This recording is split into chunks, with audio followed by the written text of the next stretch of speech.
Hello pagans and welcome to my garden. It's the start of spooky season, and to kick us off we're going to cross the threshold of this realm into one of the most infamous haunted houses in history, the Amityville Horror. In this series we'll be exploring every aspect of the case, from the DeFeo murders to the intense investigations that followed.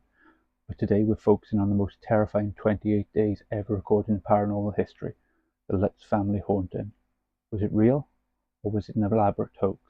Let's take a look at the events that unfolded after the Lutz family moved into 112 Ocean Avenue. It all began on December 18th, 1975, when George and Kathy Lutz, along with their three children, moved into what seemed to be their dream house. Just over a year earlier, the house had been the scene of a gruesome crime, the DeFeo murders. But the Lutz family wasn't deterred. After all, who could resist a spacious home in a nice neighborhood at a price way below the market value? On the day they moved in, they called in a priest and friend of the family, Father Ralph Pecoraro, to bless the house. A small precautionary measure, the Lutzes didn't see themselves as particularly religious, despite claims made by the media. According to his account, as he sprinkled holy water in one of the bedrooms, he heard a disembodied voice command him to get out. The family told the priest that the room was going to be a sewing room, which was okay with him, but he didn't reveal the disturbing voice he had heard. This was just the beginning of what would become an escalating series of chilling events.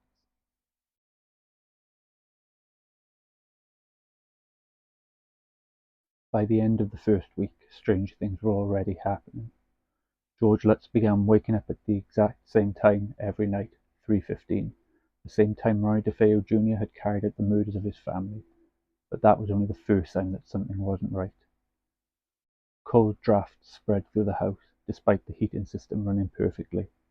Foul odors filled the air, rotten sulphurous smells with no apparent source, and it didn't matter how much George stoked the fire, the cold felt unnatural, piercing, oppressive.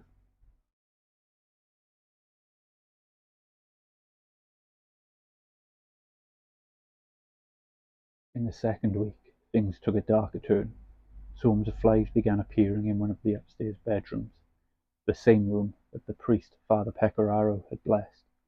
It was mid-December, the dead of winter. There was no reason for the flies to be there, let alone in such numbers. The thing is, most species of fly reproduce at around 25 to 30 degrees Celsius, or 77 to 86 Fahrenheit. This was the dead of winter, but you have to remember that George was consumed with heating the place. But he was the only one who felt the cold, so presumably the home was warm. But still, bluebottles having a population boom in the winter isn't normal. George became increasingly irritable and obsessed with chopping wood for his new fixation, the fire. But for all that, he still couldn't shake the cold. Kathy, on the other hand, started experiencing something far more personal. Strange sensations as though she was being embraced by invisible force, and her sleep was often interrupted by bizarre, vivid, and more often than not, terrifying nightmares.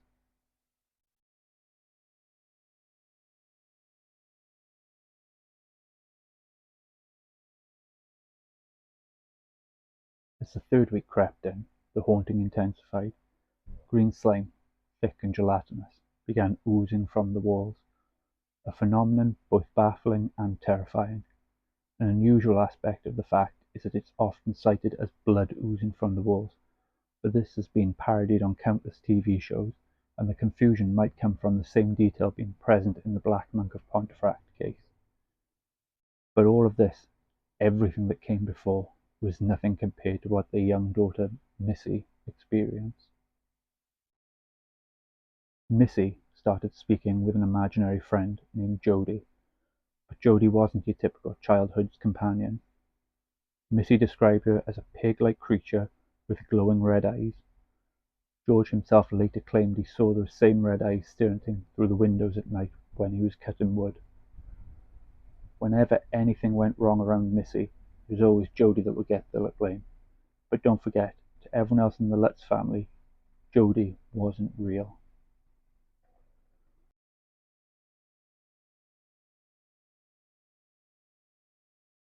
In the final days of their stay, things became unbearable. Kathy began levitating off the bed at night, gripped by an unseen force.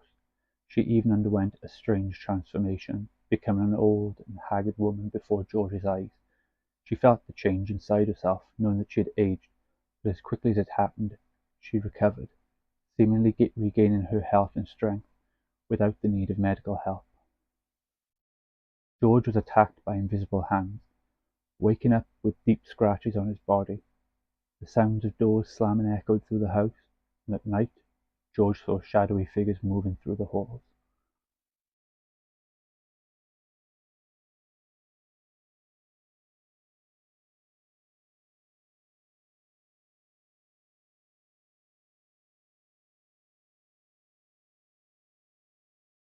Finally, on January 13th, 1976, after 28 days of torment, the Lutz family fled the house in the dead of night, leaving everything behind.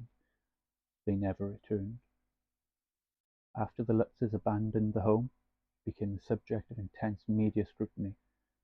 Paranormal investigators, including the incredibly controversial Ed and Lorraine Warren, examined the property and claimed it was plagued by dark demonic forces. But was it? In the years that followed, many skeptics tried to debunk the haunting, claiming it was all a hoax, a fabrication designed to capitalize on the tragic events that had taken place just a year earlier, which is something we will explore later in the series. So what do you think?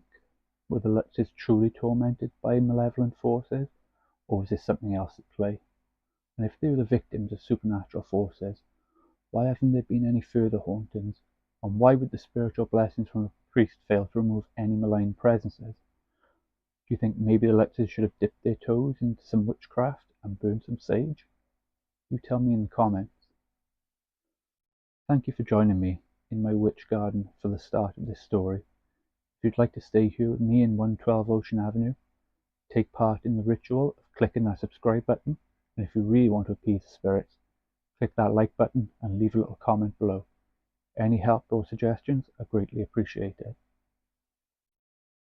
Until next time, remember to keep your candles burning to push back the darkness.